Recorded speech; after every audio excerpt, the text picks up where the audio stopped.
Chapter 2761.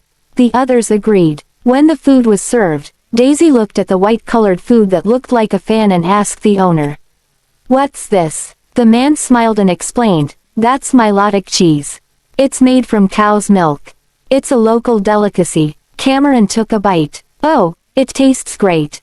Freya and Colton took bites too, and it did taste nice. The next dish was served. The man brought it over. "This is chicken. It's made with homemade marinade, spicy oil, pepper, and roasted walnuts. It's our specialty here, and the tourists love it." Daisy tried it, and Cameron asked, "How is it?" She nodded and took a bigger bite. Everyone tried it too. The man then brought over a soup dish. "This is cream of seaweed. It's smooth, and the seaweed is crunchy. When yam is added in, it tastes the best. It sounds good. Let me try it first." Waylon took a scoop. Cameron looked at him. "It smells great." After a few more dishes that were unique to the area were served. There was a flour cookie made with roses and other edible flowers, sweet and sour pork knuckles, and bread with hazelnut flour.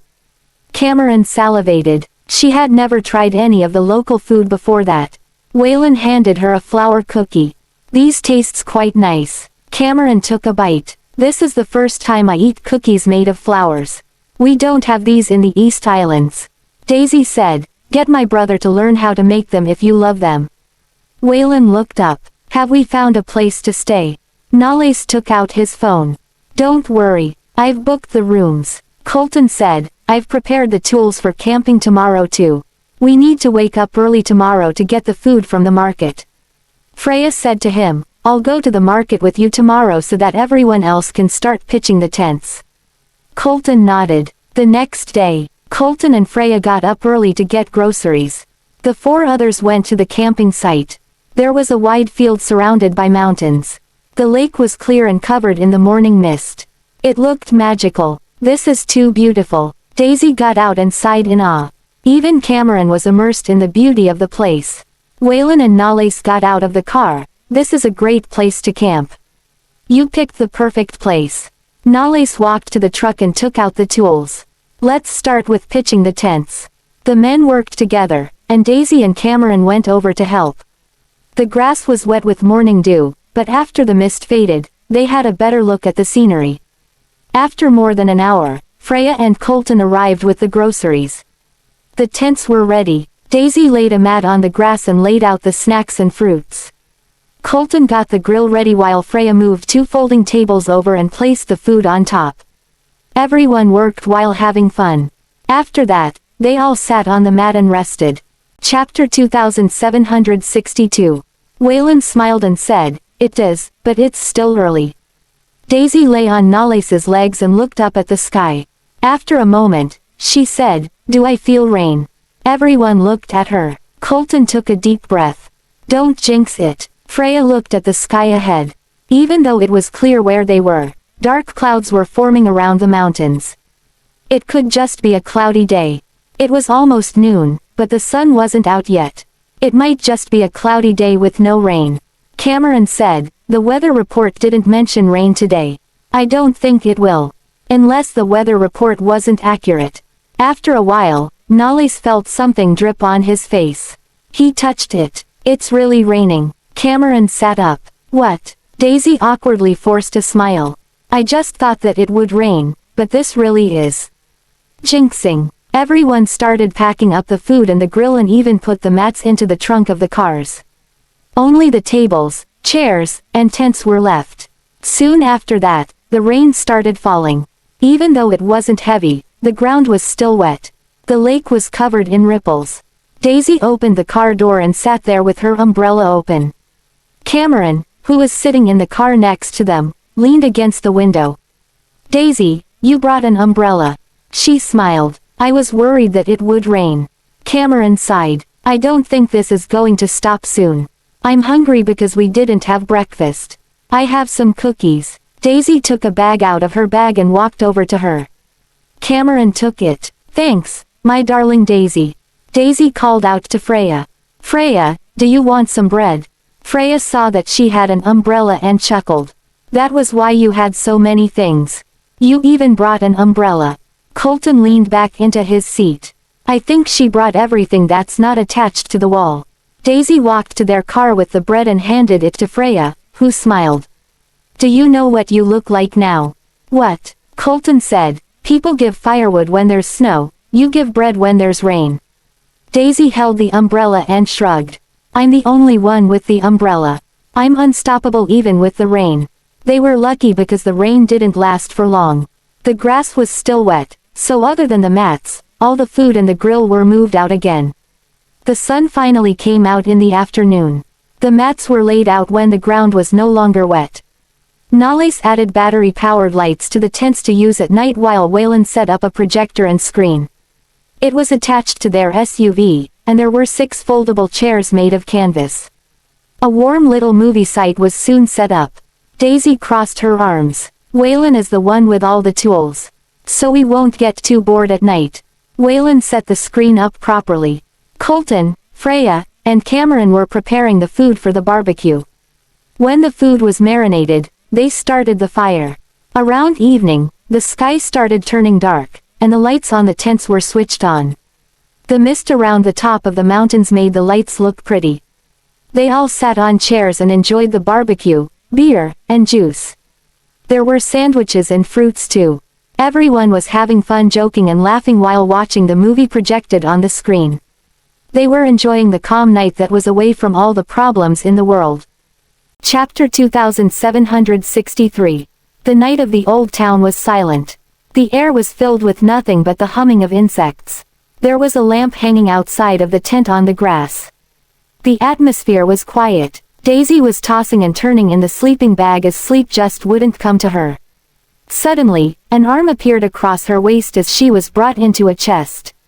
What's the matter? You can't sleep. Yeah, she buried her head in his chest and said, I want to go to take a leak, but I'm a little bit scared. Nalles kissed her forehead and said, I'll go with you then. Both of them came out of the tent. Nalles took a flashlight and led Daisy to a row of trees in the distance.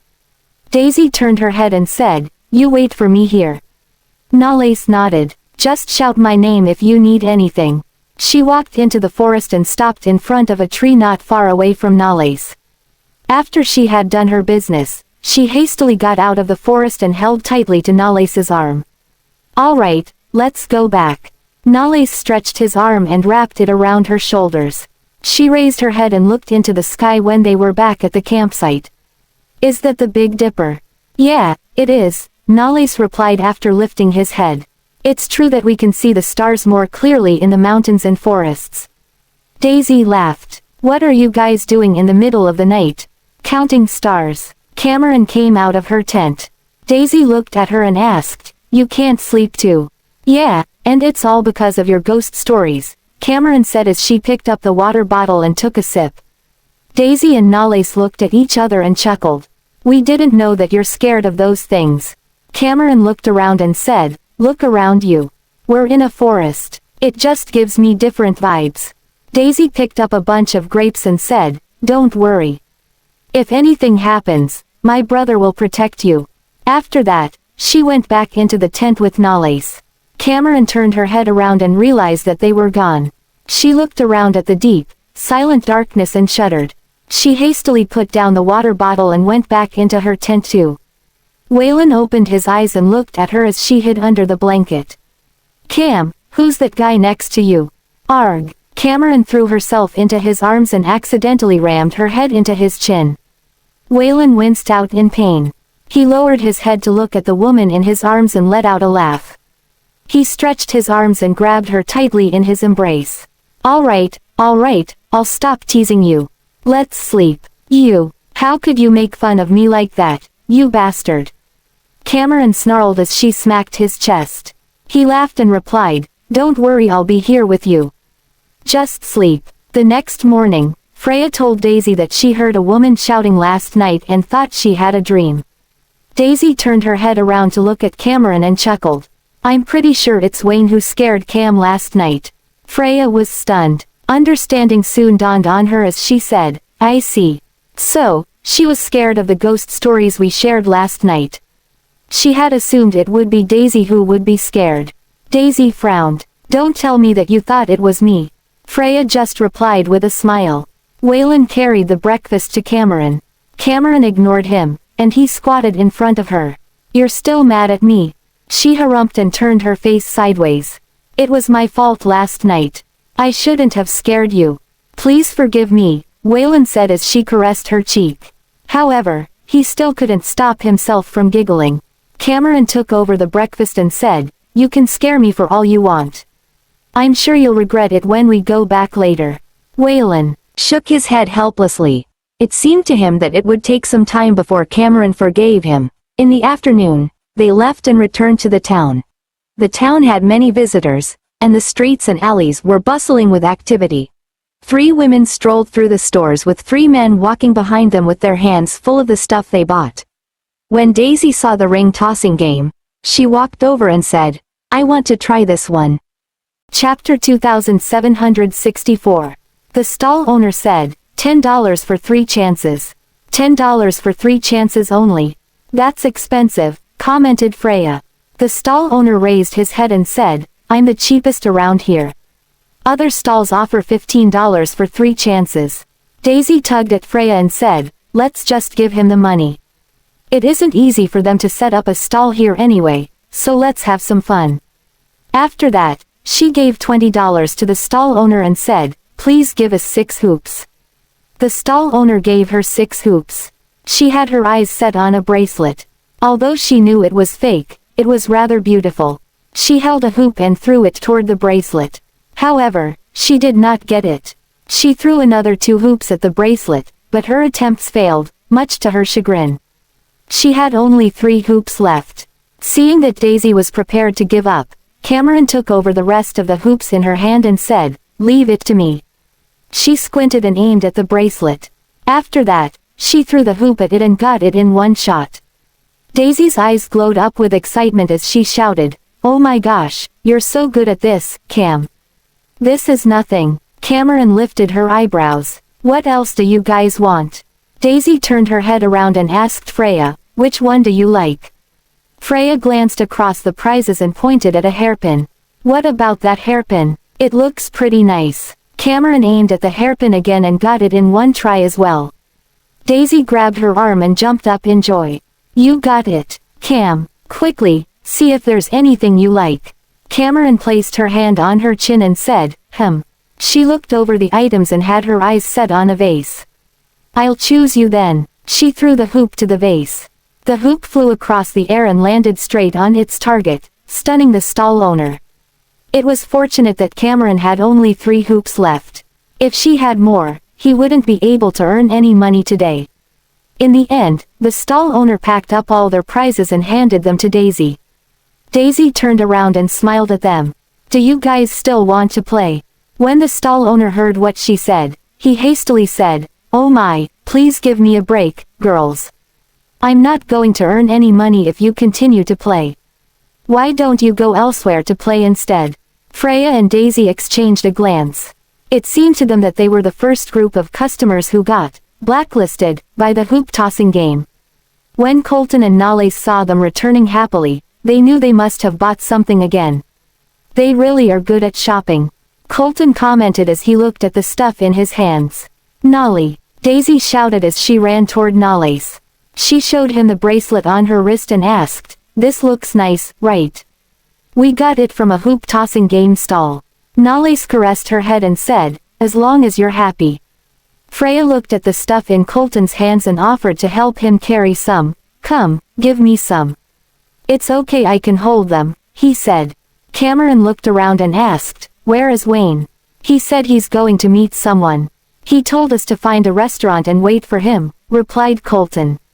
Cameron clicked her tongue. "What? Doesn't he know that he's on vacation?" She walked at the front while the rest followed behind her. They found a restaurant that offered the local specialty and got a private room. While Freya and Colton were browsing through the menu, Cameron looked toward the distance absent-mindedly. Daisy chuckled and said, "Cam, I'm sure my brother will come back later. You don't have to worry him." Cameron picked up a cup and glanced outside through the window. "I'm not worried about him." All of the people around the table knew that she was lying. Soon, Waylon returned with 2 people behind him.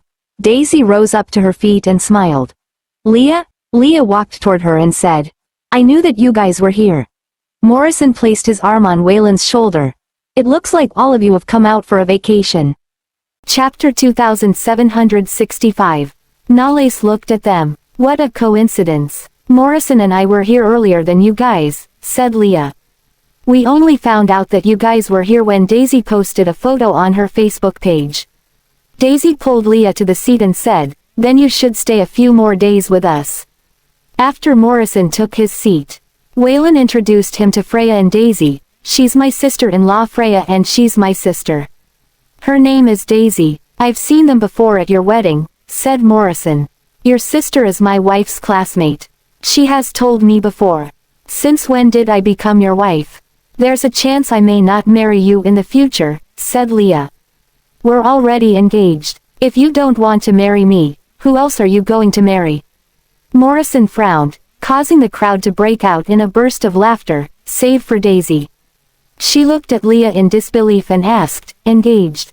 When did you get engaged, Leah? Leah cleared her throat and replied, well, I forgot to inform you about that. What? How could you forget such an important thing? Said Daisy, pursing her lips. She did not know that Leah was engaged at all. Leah placed her hand on top of hers and said, I wanted to give you a surprise. HMPH. She snorted, I'm not going to be friends with you anymore. Leah was caught between tears and laughter. She looked at Nalais and said, what are you waiting for? Hurry up and help me to comfort your wife. Nalais smiled helplessly. That being said, Daisy was happy for Leah inwardly when she learned she was engaged. At the end of the day, she finally found the happiness that she deserved. At Basberg, at the hospital, Zephyr was talking to the doctor in the corridor. After stepping into the ward, he looked at his mother. She was leaning against the bed, and her face was pale. Mom, are you feeling better now? Patricia looked outside through the window and replied, I'm fine. He lowered his head and stood at the side of the bed silently. After a long while, he opened his mouth and said, I'm sorry, Mom. I know I've disappointed you guys. Patricia did not say anything. She was still angry at her son, but her anger slowly ebbed away after her son's apology. Zephyr sat on the chair and said, I'll take over the company. She was stunned and turned her head around to look at him. What did you say? I'll take over the company, he repeated without any hesitation. There was determination in his eyes, and it seemed to her that he had finally made up his mind. Patricia took a deep breath and said, it's good that you've finally come around to your senses. Zephyr, I know I've given you too much stress by having unreasonable expectations from the beginning. I have never asked you what you want. She lowered her head and tried her best to control her emotions. You grew up the way your father and I wanted you to grow up. From the time you became defiant, I wondered if we had neglected your feelings. Zephyr held her hand and said, I was wrong as well. I should have told you guys about my feelings. Patricia sighed and patted his hand. Zephyr, we won't force you to do anything you don't want to do anymore. Just do things according to your heart. Zephyr smiled. Thank you, Mom. Grandma. Naomi and Chadwick appeared outside of the ward. Patricia waved at them with a smile on her face and said, Chaddy. Come over here and let me have a good look at you. Chadwick walked up to Patricia and stood beside the bed. Patricia looked at him and said, it seems like Chaddy has grown a bit taller. Naomi smiled and said, he's in 6th grade, and he'll be taller than me in a year or two. Zephyr slowly rose to his feet and petted Chadwick. It has been a long time. Do you still remember me? He nodded. Yes. Your Uncle Zephyr. Naomi looked at Zephyr and said, Zephyr, I heard you're going to take over your father's company, is that true? Chapter 2766. Yeah, it's true, replied Zephyr. It seems like you've finally become more mature after coming back from your vacation. Naomi patted his shoulder. I wish you all the best in your future endeavors. He smiled at her but did not say anything. Soon, it was the end of the month. Their vacation had come to an end, and they returned to Basberg. Maisie and Nolan were waiting for them in the courtyard. After getting out of the car, Daisy ran up to them. Mommy, Daddy, she hugged both of them. Nolan petted her head and smiled helplessly. You're an adult now, you should stop acting like a kid. She smiled back at them and said, but I know I'll always be your kid in your eyes. Maisie chuckled and looked at the other people. It seems like you guys had a lot of fun. Anyway, come in first. We should eat together tonight. Freya and Cameron went to look for their kids after they went into the house. Charm and her two cousins were staying in the same room. All of them were sleeping soundly, and they found the scene eye-appealing. Colton and Waylon went out to do something while Nalais was playing chess with Nolan in the living room. Dad, thank you for letting me win this round. Nolan looked at the chessboard for a while and placed the piece back. I don't need you to tell me that. Nalais chuckled and said, I'll let you win in the next round. Nolan harumphed. HMPH. Save the effort. I don't need that. Maisie, who was cutting the fruit in the kitchen, looked at them. After that, she turned to look at Daisy, who was making coffee, and said, your wedding is around the corner, so I've prepared a surprise gift for you. Daisy was stunned and looked at Maisie. What is it, Mom? Well, I can't tell you now. Daisy went up to her and said, let me guess. Is it a piece of jewelry designed by you? Maisie chuckled. If you can guess it, then it isn't a surprise anymore. Daisy pressed her lips and fell into deep thought suddenly. She asked, Mom, I have a question for you. Did you feel nervous during your wedding? Of course, I was, replied Maisie. I couldn't even sleep the night before. Daisy chuckled. Was it because you were looking forward to it? Maisie placed the fruits on a plate and said, I'm truly happy that all three of you have formed your own families. At the very least, I know that my children are having a happy life. Daisy picked a piece of orange and popped it into her mouth. A big smile appeared on her face as she said, it's sweet. Stop it. Maisie carried the fruits to the living room. Nolan was speechless after losing to Nalais for a few rounds consecutively. After a while, Waylon and Colton returned to the house. The butler took over the ingredients from them and ordered the maids to prepare dinner. After the dinner was ready, all of them sat around the table and enjoyed their dinner happily. Maisie raised her glass and said, let's celebrate Daisy and Nalais's upcoming wedding in advance today. All of them raised their glasses into the air and clinked. After they drank the wine, Waylon put the glass down and said, our sister will be the future princess from now onward. Daisy was embarrassed. Even if I'm the princess, I'm still your dearest younger sister. Colton looked at her and said, can we drop the dearest? It disgusts me. Daisy was rendered speechless. Apparently, her status in Colton's heart was falling lower and lower after he was married. Nalais popped a piece of meat into her mouth and comforted her. It's okay. You'll always be my sweetheart. Daisy broke into a smile and said, you're the best, Nolly.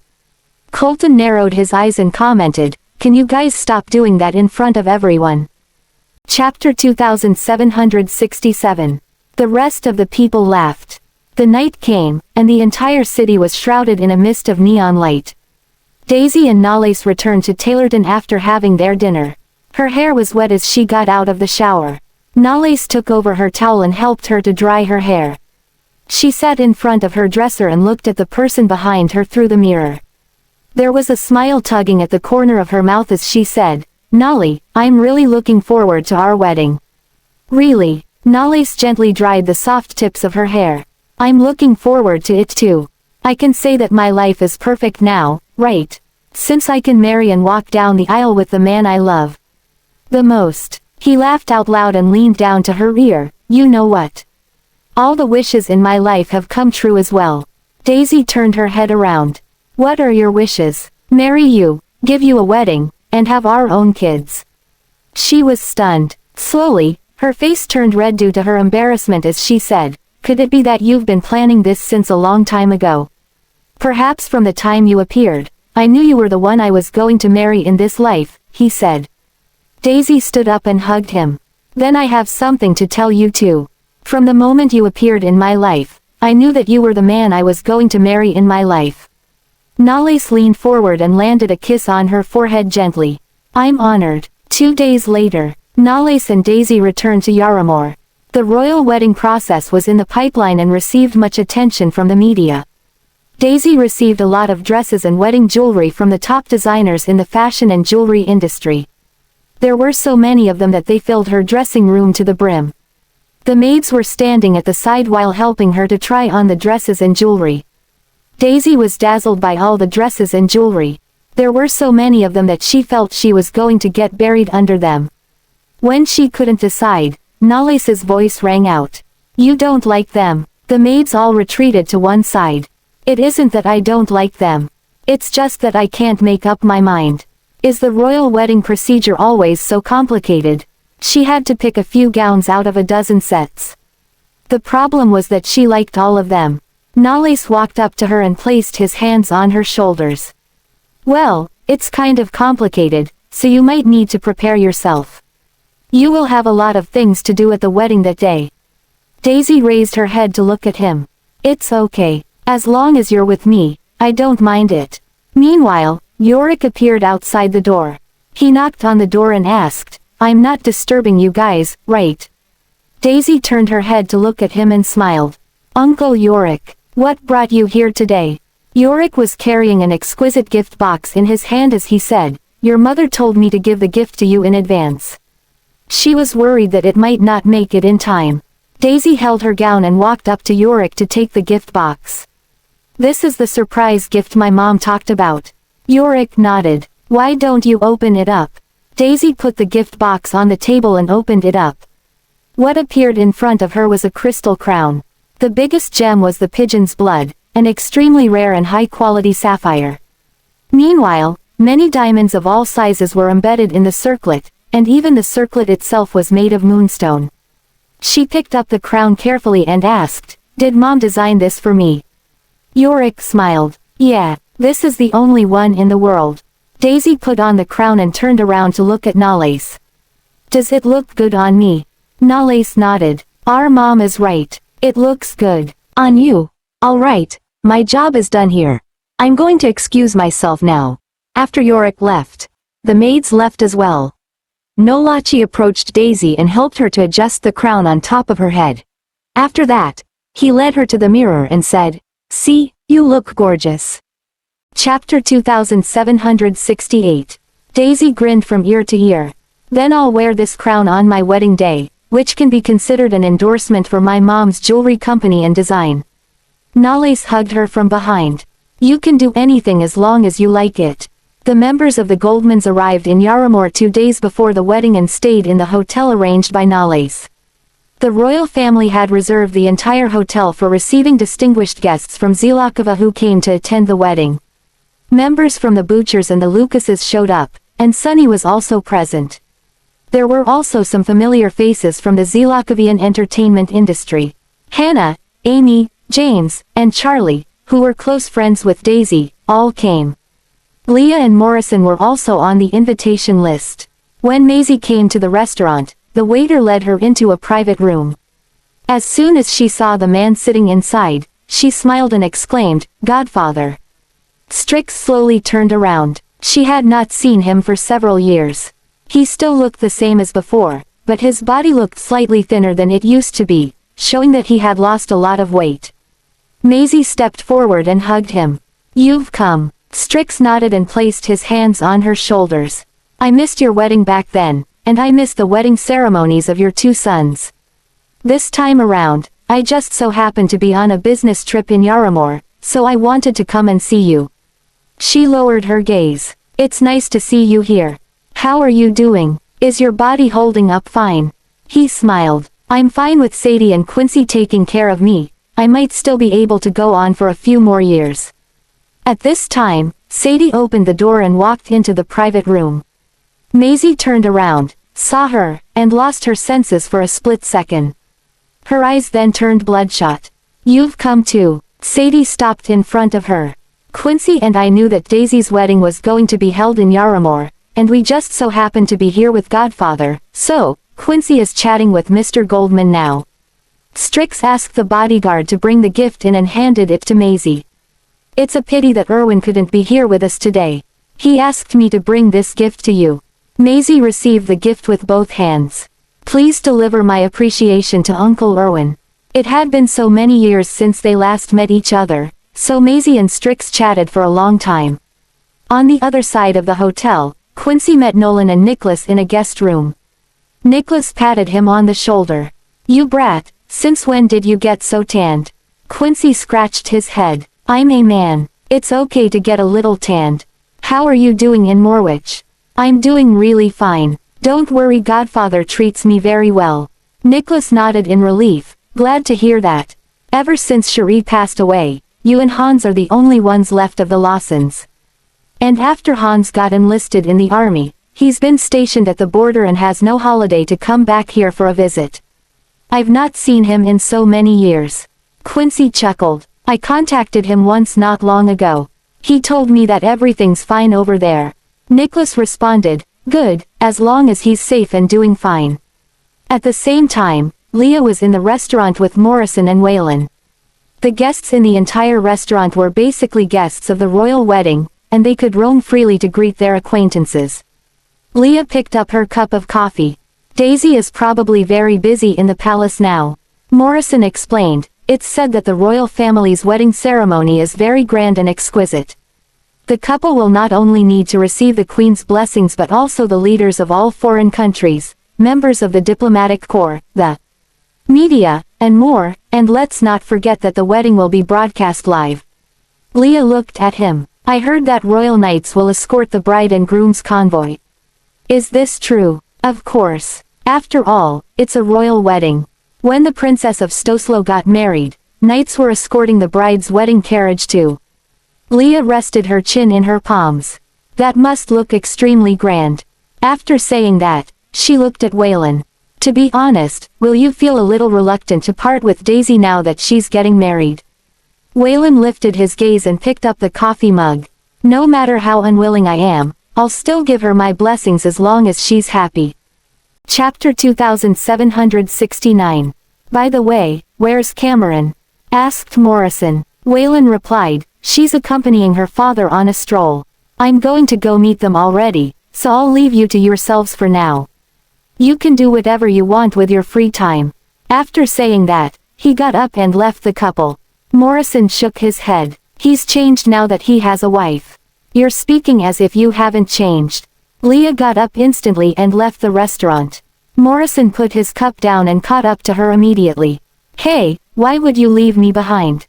Wait for me." Maisie and Sadie came out of the private room and ran into Nolan and Quincy in the corridor. Quincy nodded. "Mrs. Goldman." Maisie stopped in front of Nolan, and Nolan grabbed her by her hand. "Have you finished catching up?" "Of course. Didn't you want to go to the Hathaways' villa with Dad in the afternoon?" Nolan smiled. "I was waiting for you. We're just going over to have a meal together." Quincy walked up to Sadie's side and looked at them. "Mr. and Mrs. Goldman, then we'll get back to Godfather's side already." Nolan nodded. He then wrapped his arm around Maisie's shoulders and walked with her in the corridor. The sunlight gleamed through the French windows, and the shadows on the floor seemed to overlap languidly with each other. 2 days later, the much-anticipated royal wedding of the century would begin at 9 a.m., and the team of makeup artists had already arrived at the palace at 7 a.m. Daisy sat in a large, independent dressing room, and 4 to 5 top makeup artists started to help her with her styling and makeup of the day. Daisy did not put on her wedding gown until 8 a.m. This white wedding gown did not have too much heavy beaded lace, but the matte luster showcased the elegance of its wearer flawlessly. The style was simple and glamorous, and the boat collar and 3/4 sleeves went perfectly together with the gown. The veil was nearly 16 feet long, trimmed with a lace fringe, and a crown that was embellished with ruby crystals replaced all the ornate beadwork. It looked radiant, pure, and decorous. The door of the dressing room was pushed open all of a sudden, and Daisy turned her head backward slowly and saw Maisie and Nolan. "Mom, Dad." She lifted the hem of her gown and wanted to run forward, but Maisie stopped her immediately. "Don't move." Maisie walked up to her helplessly and helped her rearrange the veil at her feet backward. If you were to step on it and fall, things would become a lot more troublesome. It wouldn't matter if you were to get hurt. But if you were to get dirt onto the gown or break the crown that I designed, you'd become the biggest joke of the century." Daisy squinted and grinned. "Thanks, Mom." Maisie straightened her veil and tidied up her appearance. this royal wedding is going to be majestic and solemn. Many leaders of other countries have come to attend the ceremony, so there's no room for sloppiness. Nolan approached her at that moment. Daisy, are you nervous? A little bit. Daisy lowered her gaze and pursed her lips. The whole country is watching, so I'll be lying if I were to tell you that I'm not nervous. Nolan placed his hands on her shoulders. There's no need to be nervous. My precious baby is nowhere near below average. Daisy reached out and hugged Maisie and Nolan. Dad, Mom, thank you so much. I really want to cry now. Maisie chuckled and wiped away the tear beads that were about to escape the corners of Daisy's eyes with her fingertips. Don't cry. You won't look good if you cry now. So many people are watching you, Daisy. But don't worry, we'll all be with you. Daisy nodded with a grin. At 9 a.m., the distinguished guests who were invited to attend the wedding ceremony arrived at the palace, and at 9:30 a.m., everyone departed from the palace to the famous St. William Cathedral to wait for the royal wedding carriage. There were more than 1,900 guests at the wedding ceremony, including members of the royal family, aristocrats, representatives from various countries, the bride's friends and family, and many more. At around 10:30 a.m., the wedding carriage of the bride and groom arrived behind the Queen's carriage, and the royal knights were there leading the convoy, marching mightily towards the cathedral. Chapter 2770. In order to make way for the wedding carriage, other vehicles had been forbidden from accessing the route from the palace to the cathedral. Daisy looked out of the carriage. The streets were crowded with citizens, and they were all there to witness this grand scene. Nalais, sitting on the side, was wearing a double-breasted dark blue military jacket. He looked tall and broad, and there were two St. Patrick's stars on his epaulettes, one on each side, a full set of medals on his chest, and other complicated decorations.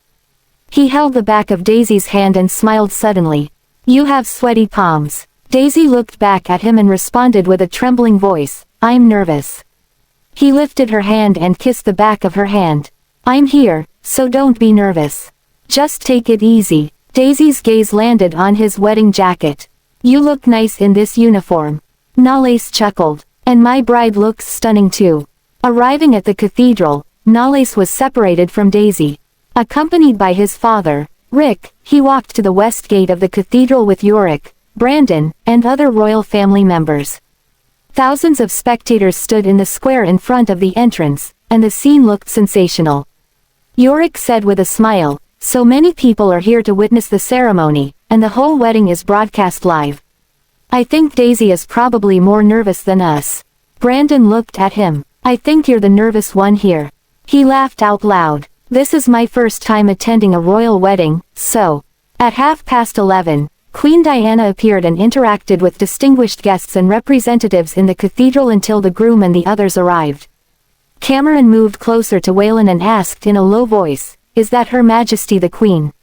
She looks so glamorous. This is my first time seeing her in person. Waylon wrapped his arm around her shoulders. This is my first time too. Huh, Cameron was surprised. You actually haven't met her before this. Cole has seen her. When Colton heard Waylon mentioning himself, he turned his head to the side. What have I seen? Waylon answered with a smirk, the Queen. Colton cleared his throat. Mom and Dad have seen her too. Isn't this normal? Waylon and Cameron exchanged gazes and giggled. It seems that we're the only ones who are abnormal. On the other side of the cathedral, Daisy walked up the steps holding a bouquet. She was surrounded by children they invited from the aristocrats dressed as flower children. And because her veil was too long, two boys had been arranged to hold the end of the veil behind her. She looked back and winked at the two little boys. Thank you for your hard work, gentlemen. She stood outside the cathedral's main entrance, and the wedding officially started at 12 p.m. The door of the cathedral opened slowly, and all eyes in the cathedral fell on her. The live music sounded, and she, accompanied by all the children, stepped into the cathedral holding the bouquet. Nalais took her hand and led her to his side. Daisy glanced at him and could not help but smile. Witnessed by the Archbishop and nearly 2,000 guests, the bride and groom exchanged rings, read their vows, and blessed their country and relatives at the same time. After the cathedral wedding, The bride and groom went to the west side of the cathedral to take photos and interact with all the guests. Daisy wrapped her arms around Nalace's arm and stood in the middle, while the guests who wanted to take a picture with them stood beside and behind them. Nalace took a glimpse at her and suddenly kissed her on the cheek. Daisy was caught off guard, and the moment their gazes met, the two chuckled. This scene just so happened to be caught by one of the photographers. After the photo-taking session, Daisy and Nolachi got into the carriage and waved to the audience outside the square as the carriage left the cathedral. In the crowd, Sefer inserted his hands into his pockets, gazed downward, smiled, and left the scene. All the guests then returned to the palace for lunch. Daisy changed into a court dress and appeared at the luncheon with Nolachi, who was now in a red military uniform. During lunch, they cut the cake, popped a couple of bottles of champagne, and toasted with the guests.